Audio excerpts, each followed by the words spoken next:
Quand on évoque la Corse, on pense à son littoral, à ses plages, à la mer qui l'entoure.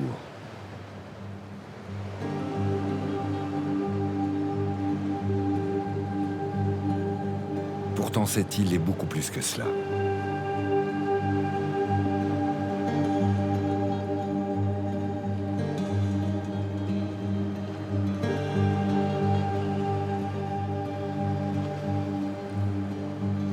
La vraie nature de la Corse, c'est sa montagne, une nature brute de schiste et de granit, pour un monde de verticalité impressionnante.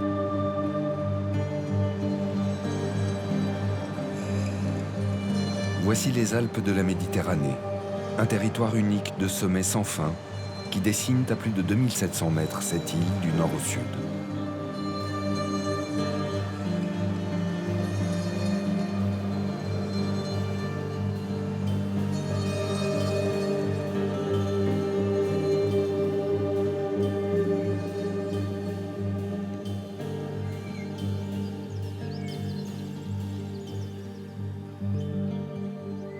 Ici s'est écrit l'histoire d'un peuple de montagnards qui a toujours vécu dans ces hauts espaces avec ses bêtes.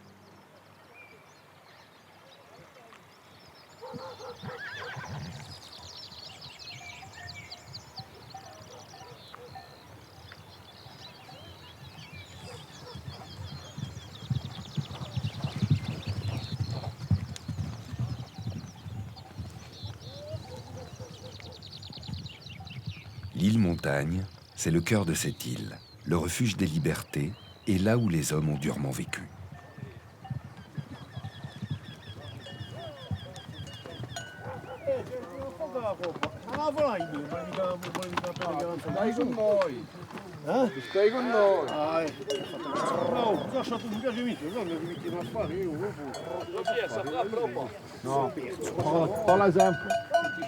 Muletier, François parcourt la montagne avec ses mules du printemps à l'automne.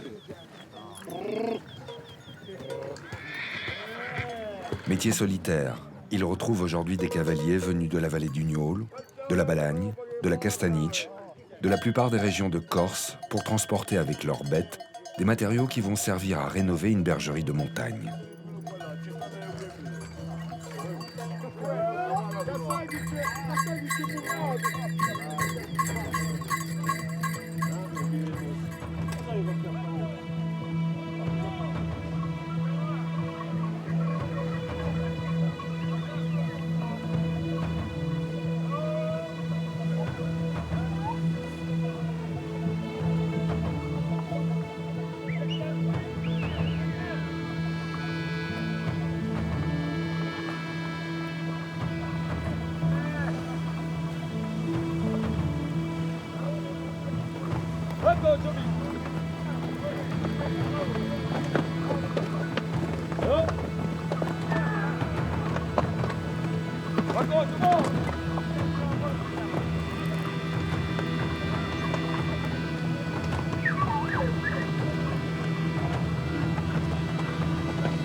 Début mai, fin septembre, mi-octobre, le temps de finir de donner un coup de main aux gardiens de refuge, aux bergers, ici et là. Mais bon, le gros de la saison, c'est début mai, fin septembre pour nous.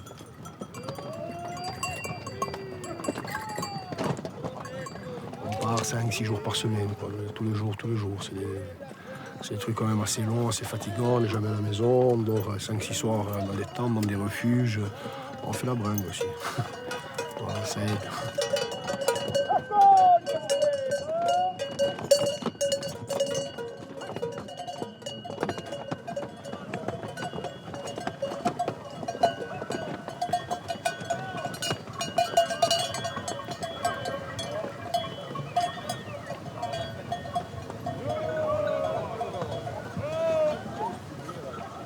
De toute façon, c'est un métier, si vous n'avez pas de passion, vous ne pouvez pas le faire. C'est trop dur, trop fatigant, il faut toujours se disputer avec les mules, avec les chevaux. Vous avez vu les endroits, c'est pas facile. C'est sûr, quand on le fait un jour comme ça, à cheval, c'est bien. Tout le monde dit, ouais, c'est bien, tu te régales, tu passes l'été en montagne, à cheval. Ouais, bien passer une semaine, puis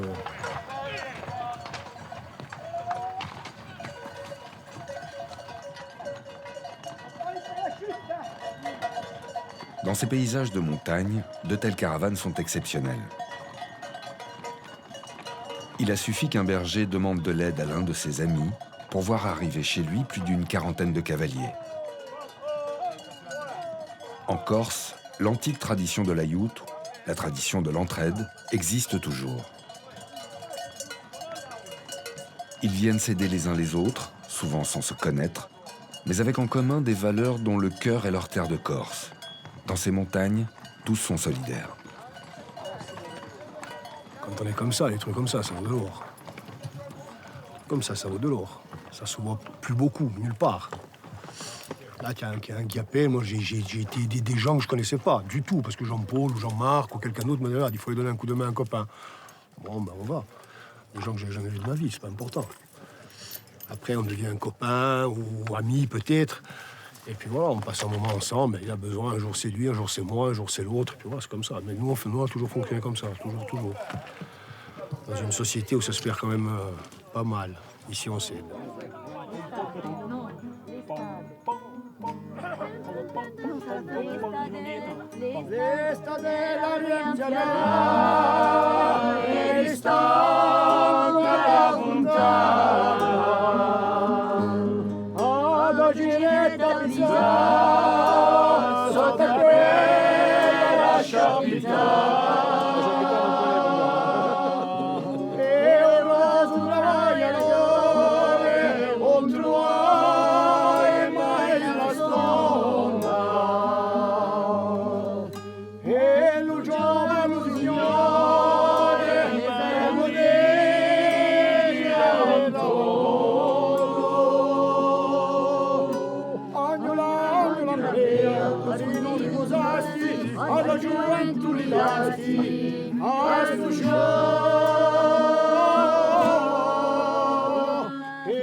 Bon, général chante.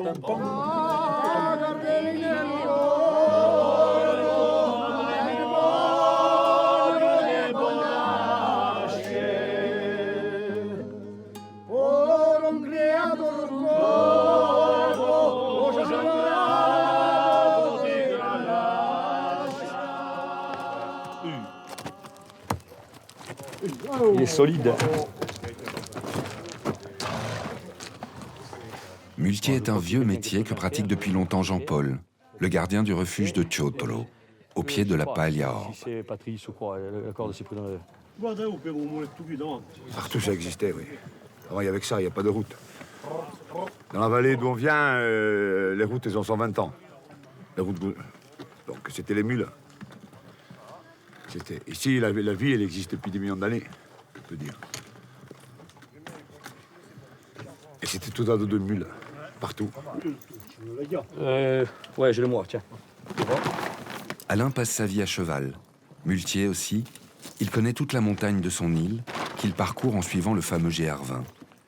Le métier a changé. Il tente de survivre en s'adaptant au tourisme. Il y a des gens qui font de l'exploitation de bois, il y en a qui font le liège, les piquets en châtaignier. Nous, c'est plus la montagne. On a adapté un peu la profession au tourisme. On porte des bagages pour les randonneurs, on fait des ravitaillements de refuge. Et bon, là, depuis peu, on a fait une convention avec le parc pour tout ce qui est les ordures, les poubelles des refuges. Bon, cette année, c'est une année test. On a 3 refuges en compte, quoi. Et on se partage les refuges pour sortir les poubelles dans les refuges, quoi.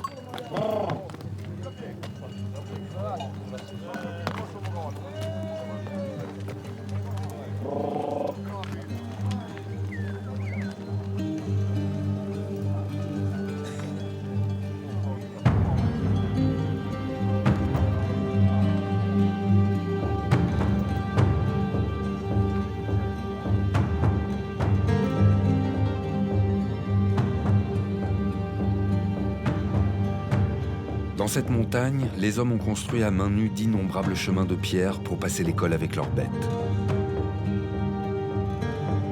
Partout où ils le pouvaient, ils ont vaincu les hauteurs pour cheminer à travers ces massifs alpins.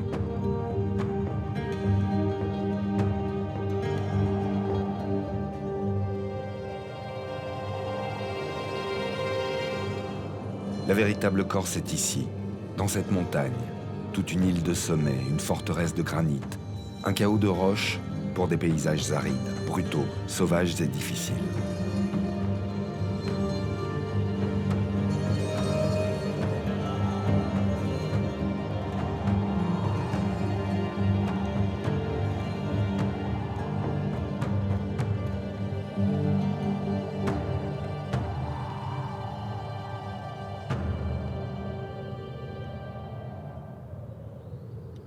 Dans les années 70, 4 guides de haute montagne tracent sur ces reliefs le sentier d'altitude le plus difficile d'Europe, le terrible GR20. C'est le Fralimonti, le chemin à travers la montagne, qui traverse la Corse du nord au sud par les principaux massifs de l'île.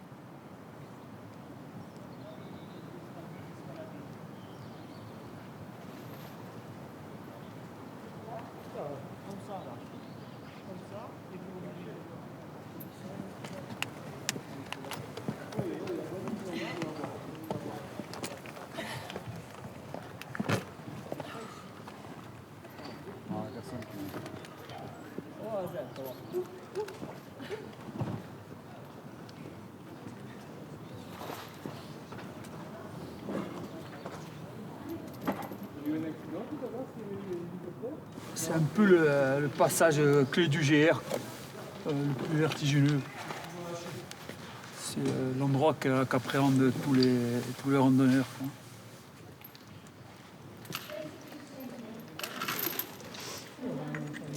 Il y a des dénivelés plus importants, plus physiques, mais techniquement, avec les sacs lourds qu'ils ont, c'est l'endroit le plus technique. Ouais, mais c'est pas très long, quoi. Mais ils en font un monde, hein, quand même. Ils en parlent. Hein, ça, dans les refuges, il y a la psychose du circuit de la solitude. Le GR20 traverse le parc naturel régional de Corse, dont les agents, tous vêtus de vert, apportent conseils et souvent assistance aux randonneurs.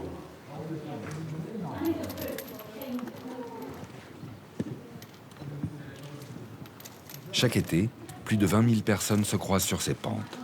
C'est l'itinéraire montagneux le plus encombré d'Europe. Ah, vous avez du mérite, hein. Pourquoi? Je me rappelle ma jeunesse. Le sac Carimor des années 70. Exactement, bravo. C'est ça, hein. Oui. Vous devez être un ancien alpiniste. Non, pas du tout. Non? Pas du tout. Il y a eu une évolution quand même au niveau du GR. Avant, les gens partaient avec leur autonomie, ils n'avaient pas... Maintenant, tu as des muletiers, bon, ça fait travailler les gens. Hein. Tu as des muletiers qui viennent, qui prennent les sacs, qui les amènent dans les refuges, de refuge à refuge. Donc ça crée une économie. Hein. Et en même temps, ça te vide un peu le contenu de montagnard qui partait un peu à l'aventure et qui... C'est beaucoup plus accessible aujourd'hui. Hein. Donc aujourd'hui, un peu tout le monde qui s'embarque sur le GR. Il y a 10 ans en arrière, c'était les montagnards qui allaient sur le GR.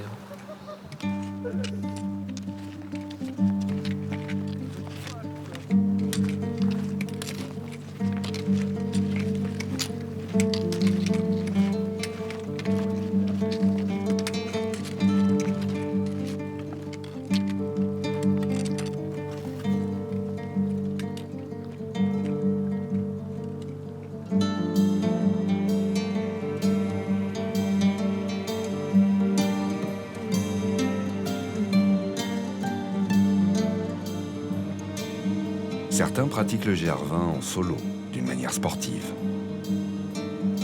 Pour les plus vaillants, les 15 jours de marche du nord au sud se réduisent à quelques jours. D'autres le font en couple, parcourant plus lentement ces espaces, comme pour mieux s'en imprégner. Nous, on a de la chance parce qu'on a eu un super temps. On a rencontré des gens qui ont pris la grêle, qui ont pris du vent, qui ont pris du brouillard, qui n'ont rien vu, qui ont été au cirque de la solitude et qui n'ont rien vu, mais rien vu. Et là, c'est pas la même chose. Non, parce que c'est quand même un peu la récompense, quoi, d'arriver en haut et puis de voir ce paysage, de voir que c'est quand même magnifique, quoi. C'est pour ça qu'on fait ça. Hein. Et après, je suis sûr qu'il y a les gens qui viennent là, ils s'attendent à trouver du sentier, que du sentier, que du sentier, que du sentier, alors que c'est pas vraiment du sentier. C'est pas de l'escalade, mais il y a quand même des passages où tu dois mettre les mains. Là, tu vois, t'es en crête. Voilà, il n'y a pas de chemin là. Là, tu suis le balisage. Hein. Tu fais le mouflon. Ouais.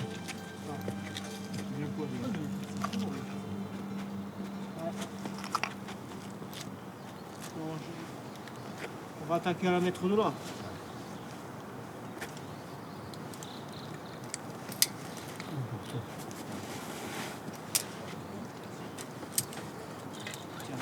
Je peux refaire un peu les mains.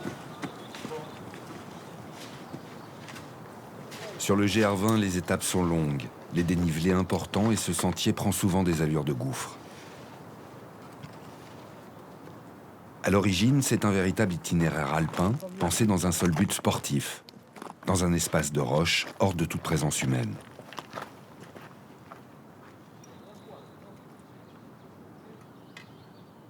Seuls les montagnards confirmés pratiquent ce sentier en autonomie totale. Les refuges n'existent pas encore. Quelques haltes sont possibles chez les bergers qui travaillent encore en montagne. Un bon moyen de rencontrer les Corses.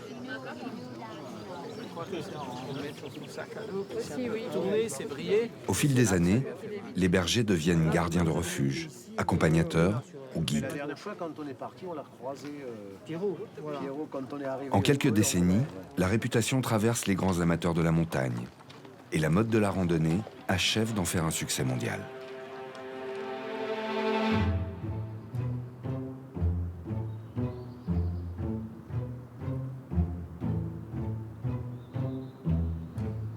Le GR20 continue sa route vers le sud et rejoint dans sa variante alpine le massif de Bavel.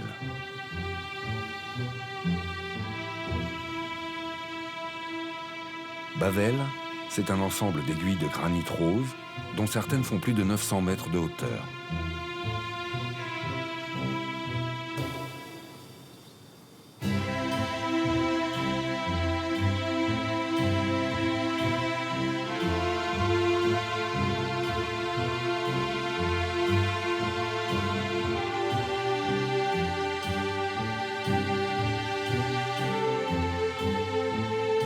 À l'écart des sentiers encombrés du GR20 et de son flux de randonneurs, le massif du Monte Cinto réserve ses sommets aux connaisseurs.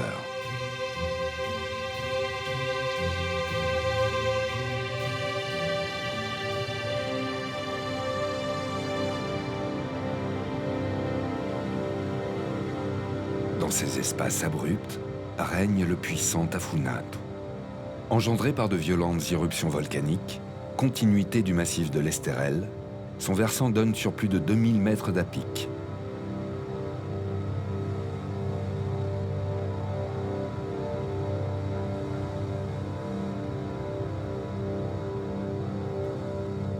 C'est sur la Paglia Orbe et le Tafunato que des grimpeurs allemands ont ouvert les premières voies d'alpinisme dans ces montagnes. C'était au début du XXe siècle. Entre le Tafunato et la Paglia Orbe, c'est un endroit il y a des vibrations, quoi. C'est impressionnant. Et puis il y a une espèce de porte là entre le versant est et le versant ouest. Et de l'autre côté, c'est wilderness un peu, c'est très sauvage. Donc voilà, c'est cette porte là qui donne accès d'un coup d'un versant à l'autre.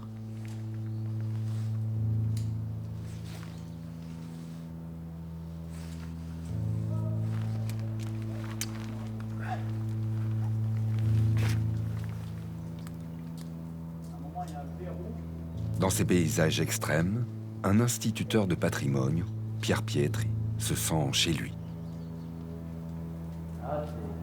En Corse, il a ouvert les voies d'escalade les plus hautes, les plus belles et les plus improbables, dont celle du Tafunato. Il y a presque 20 ans. C'était en 93 en fait. Donc date. D'ailleurs, je l'ai regardé, je lui ai dit, mais attends, où est-ce qu'elle passe exactement? Parce que de l'autre côté, c'est assez compliqué, quoi. C'est tout ouvragé de Tafone. Il y a un nœud au bout, ouais. On est attaché à corde.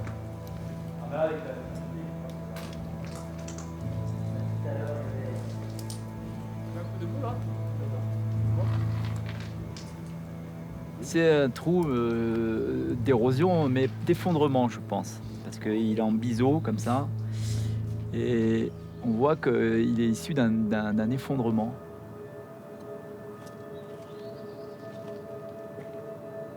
C'est le massif du Tchint, c'est l'extrémité ouest du massif du Tchint. Voilà, c'est pour ça que du Tavonat, on domine vraiment la vue sur le golfe de Galère et Porto, et c'est là où il y a un très gros dénivelé de l'autre côté, quoi. C'est l'extrémité vraiment, c'est là où il y a le plus grand dénivelé entre les sommets et la mer, quoi. C'est les 2000 les plus proches de la mer.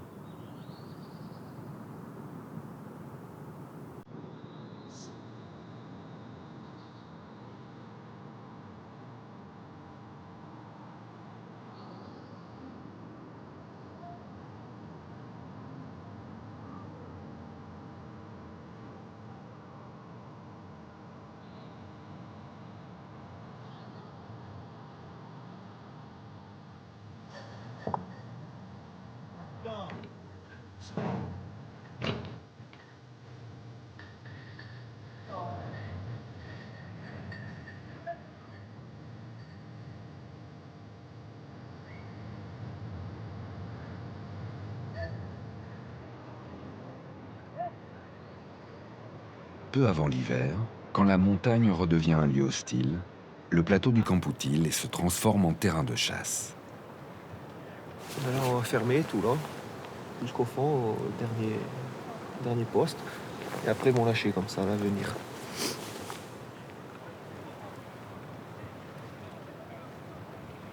Alain, le muletier, et ses camarades de la vallée du Niol chassent ici, le long du GR20, la bête noire du maquis et de la montagne, le sanglier. Lorsque les bergers ont abandonné ces territoires, cet animal sauvage a proliféré.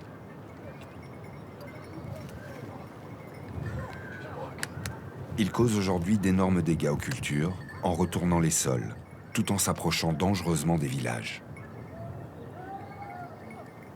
Là, il y a le phène. Le phène, c'est le hêtre, c'est le fruit du hêtre. Et ils tombent en cette saison, ils adorent ça. Ils adorent.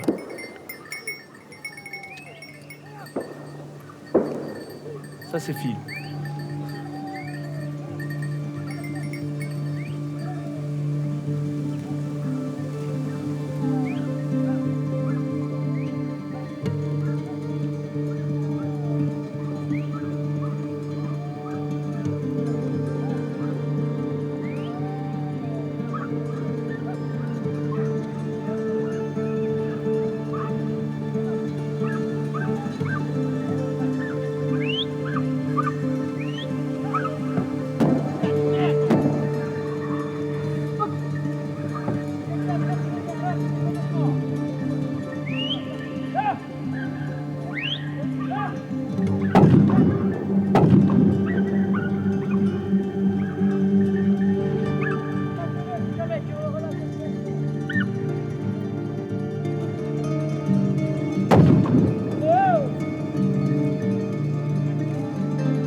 C'était impressionnant hein, ce matin, il était juste devant les portes.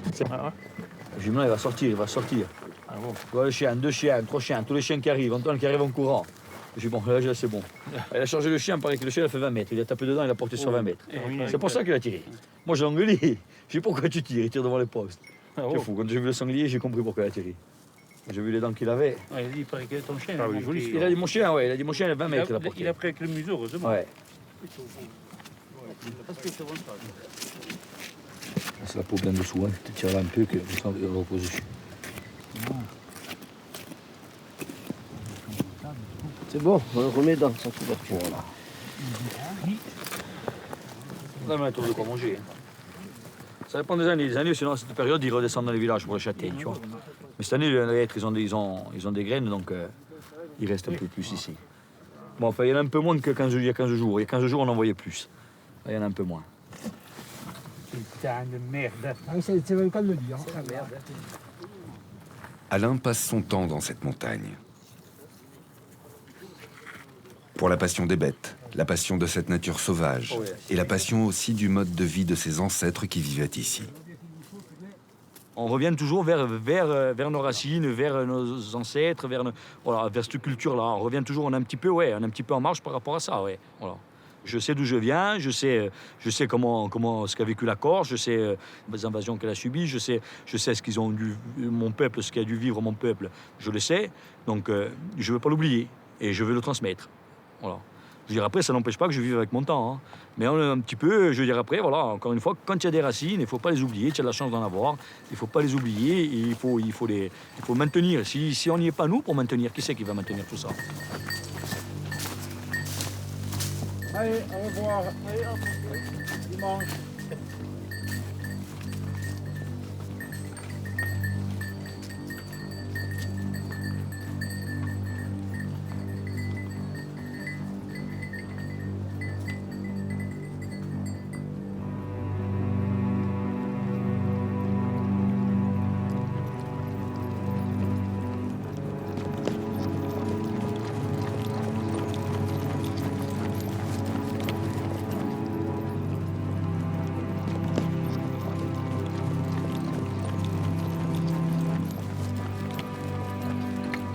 On tire pas. Non, mais attends, mais pourquoi tu me... Mais c'est trop beau, lui qui me regarde comme ça, l'année dernière, il me disait on tire pas. Et bon, et pas mal, et pas mal, et pas mal.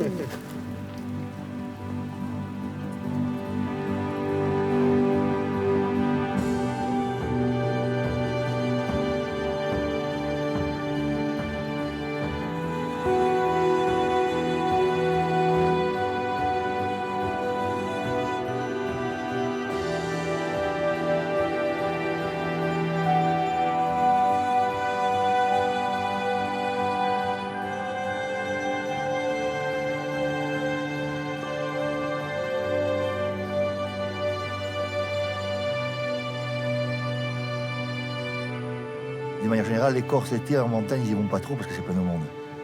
Et l'hiver, c'est notre montagne. C'est nous.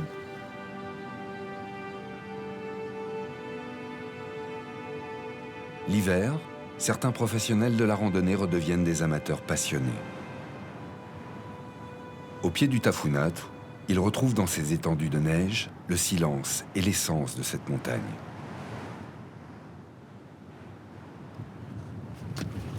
Nomade marcheur, Robert Cervogne, en faisant de sa passion son métier, a élargi son territoire à toute la Corse, connaissant dans ses moindres détours les chemins d'accès à une autre émotion de ses sommets. Ici, on fait halte. Et l'été, on emmène les gens voir le coucher du soleil là-haut. Il n'y a personne. Hein. Pourtant, tu as vu, c'est à un quart d'heure. Il n'y a personne. J'ai jamais trouvé quelqu'un là-haut. Et tu pleures. Hein. Les gens, ils ont les larmes aux yeux tellement c'était... Ça fait 2, 3 jours, 4 jours que tu marches avec du monde, et tu vois de belles choses, mais tu as tout le temps quelqu'un qui parle avec toi. Tout d'un coup, tu es là-bas, c'est isolé, c'est le silence total. Tu as des parois qui font, des piliers qui font 400, 500 mètres. Tu as des vallées, ça fait un peu, tu sais, paysage de peinture chinoise. Le tomber du jour là-haut, c'est magnifique. Et souvent, comme hier, tu vois, on voyait les Alpes, on voit le Mercantour, on voit tout ça. Donc c'est vraiment magique. Hein. Il suffit de peu. Hein. En fait, c'est comme tout.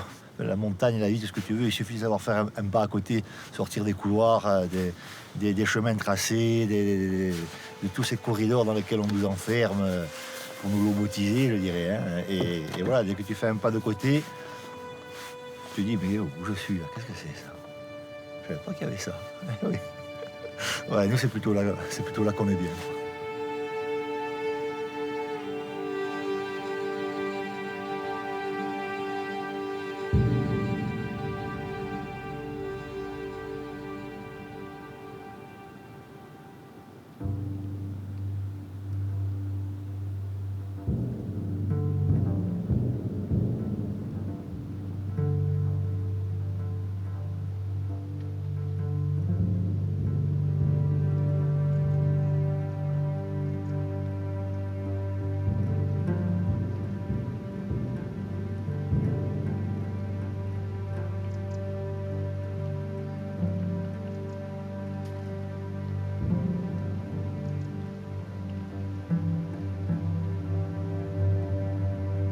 En hiver, on peut voir dans la vallée d'Ascou un animal qui remonte à plus de 8000 ans. C'est le mouflon, un mouton venu de Perse avec les premiers peuples qui atteignent cette île avec leurs troupeaux.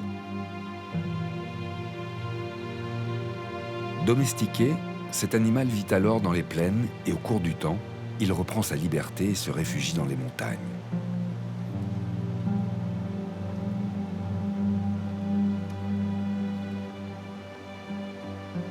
Chassé jusque dans les années 50, menacé de disparition, le mouflon de Corse est aujourd'hui protégé. Son territoire couvre 2 réserves de chasse et de faune sauvage dans la vallée d'Ascou et le massif de Bavel. 3000 hectares pour sauver ce fragile symbole.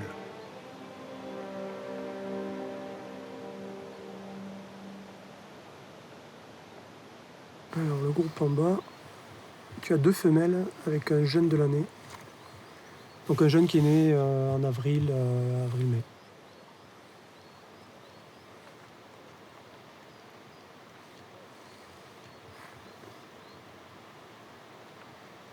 Au-dessus, tu as un mâle de 4 ans avec une femelle. 3-4 ans à peu près par rapport aux cornes, on peut dire ça. Là, ces périodes-là, on peut voir facilement une quinzaine d'animaux. Rien que sur ce pan de montagne, là. Après, en montant, rien qu'en montant comme ça le long de la route, ça arrive fréquemment qu'on en voit en bord de route. Là, comme ça, hein, sur ces versants, là, si on fait, selon les moments de la journée, on peut facilement en voir. Bon, ils détalent, mais on les voit. Faut pas être surpris, on en voit certains avec des colliers, avec des bandes colorées, donc c'est ceux qu'on équipe en fait. Qui sont équipés donc de VHF et de GPS, avec des bandes colorées. Donc les gens sont un peu surpris, mais c'est ce qui nous permet de les reconnaître, de les identifier.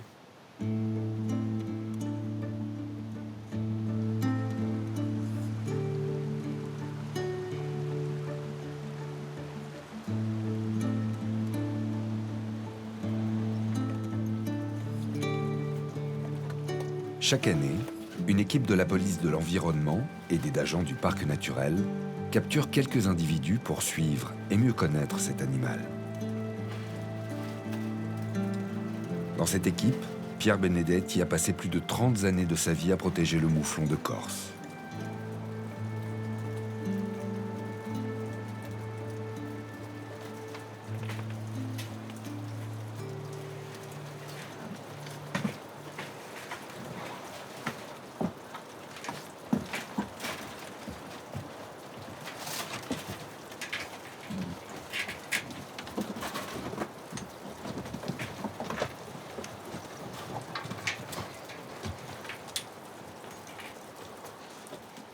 Pour moi, le mouflon, déjà au titre personnel, ça représente environ 30 ans de ma vie professionnelle, donc ce qui n'est pas rien.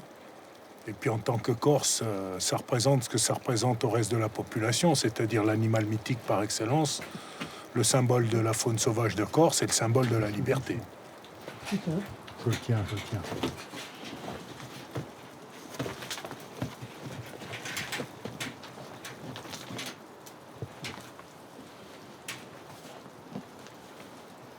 Je mets ça de côté. Il y en a 3 ici.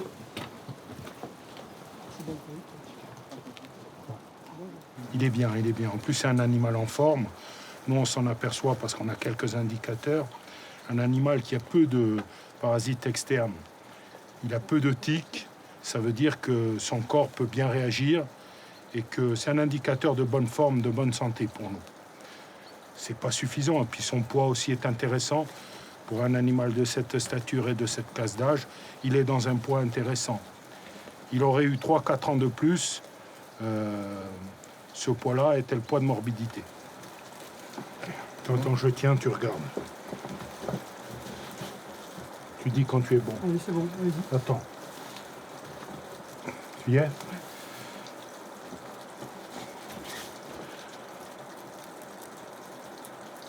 « 33, 32, ouais, 30, ouais, 32, 32,5.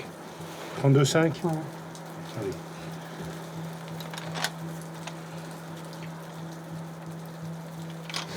Laisse-le dans le sac. On va lui poser le collier comme ça.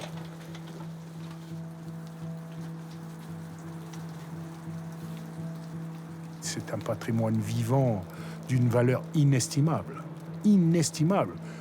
que nous devons absolument préserver. C'est pas facultatif.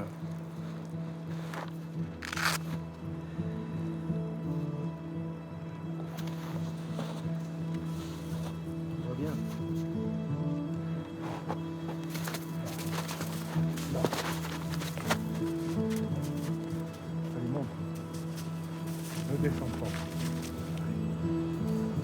Ça va.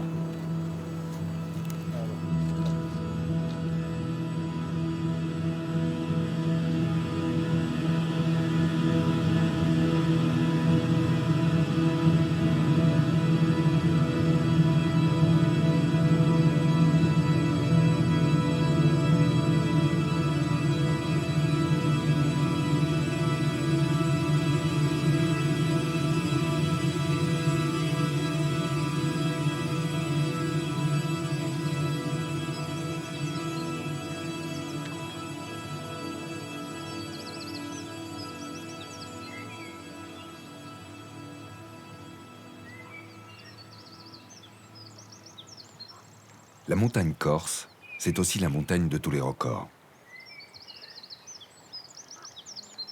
On y vient de loin pour courir ici sur ces sentiers de pierre, tortueux et difficiles.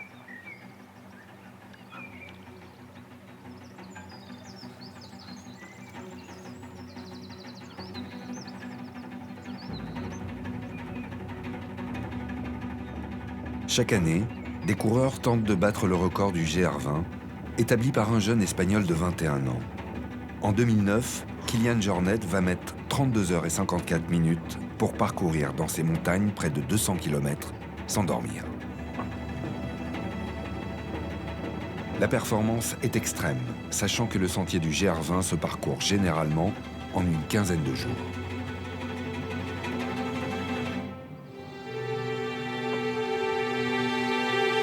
Ainsi, dans la montagne corse se croisent deux mondes différents. Celui saisonnier estival, qui chemine en courant sur des sentiers millénaires, et celui des hommes, qui portent en eux la mémoire de ces espaces. Et ce coin de montagne, c'est d'abord celui d'Alain et celui des Corses, qui ont toujours habité ces territoires difficiles.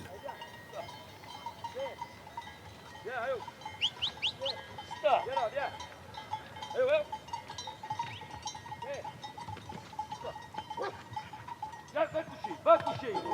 Va toucher! Yes! Yes! Yes! Yes! Yes! Yes! Va toucher! Va toucher! Va toucher! Bébé! Va toucher! Va toucher! Si tu n'as pas le cheval, je veux dire, à pied tu t'en sors pas, quoi. Tu vois pas comme c'est vaste, je veux dire. C'est des vallées, je veux dire, des vallées, je veux dire, et puis... Bon, si tu as quand tu vas monter pour récupérer tes bêtes, si tu as la chance de les trouver de suite, ça va. Je veux dire, mais si tu vas commencer à parcourir tout ça dans la journée pour trouver tes bêtes, je veux dire, tu n'es pas rentré à la maison le soir. Hein. Ça fait loin. Hein. Je veux dire, ici, la voiture la plus proche, elle a 3 heures de route, quoi. Hein. 3 heures de marche à pied. Hein.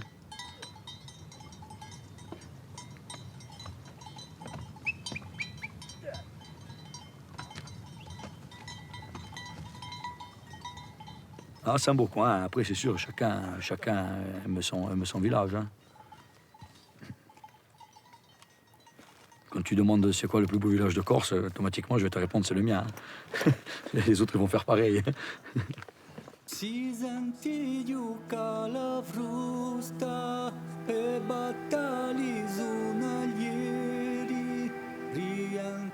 C'est paisible, tu vois, quand tu as des moments comme ça, je veux dire... En fin de journée, tu entends juste les animaux et la rivière et tout. Je veux dire, c'est génial. Hein. Tu t'en lasses pas. Hein.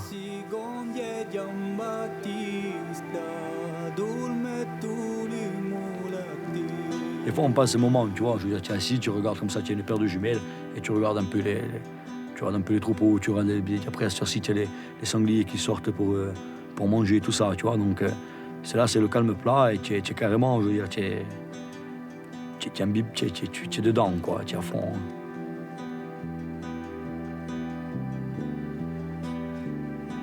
Ça donne envie, hein.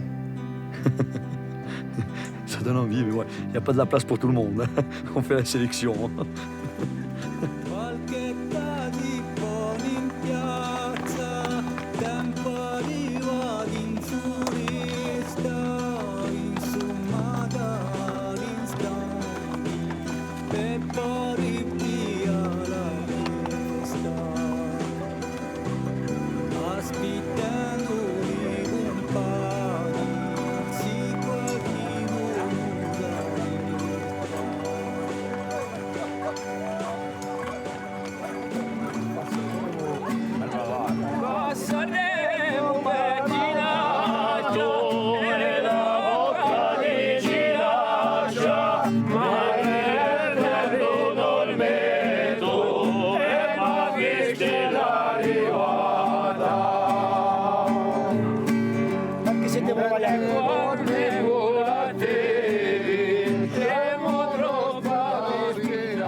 Ainsi la Corse, grande île de la Méditerranée, n'est que montagnes, sommets et vallées, des paysages alpins comme une citadelle posée sur la mer.